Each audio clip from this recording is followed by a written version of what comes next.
Hey, what's up, fam? Wow. Here at the Mamertine dungeon, where Paul would have spent his last days before he was beheaded on the Appian Way. This is right next to the incredible Roman Forum. Um, I got video you'll be seeing of us down in the actual dungeon room. Hey, what's up, guys?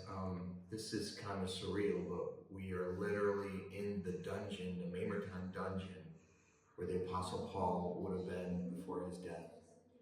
And in 2 Timothy 3, where Paul writes and gets his friends to come, Onesiphorus was one who he said searched Rome for him and would have found him here. Peter is believed to have visited Paul here. It's kind of emotional just to look around and think this is where he spent his last days, the Apostle Paul. So, um, again, it's very moving to think he did this by choice so that we could have hope. And just grateful for the opportunity.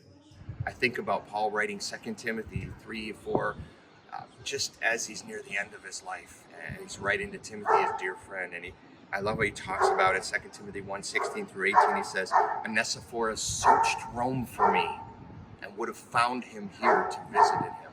But Paul's message as he wrote from this dungeon was, in 2 Timothy 2, 8 through 10, I am bound, but the word is not bound.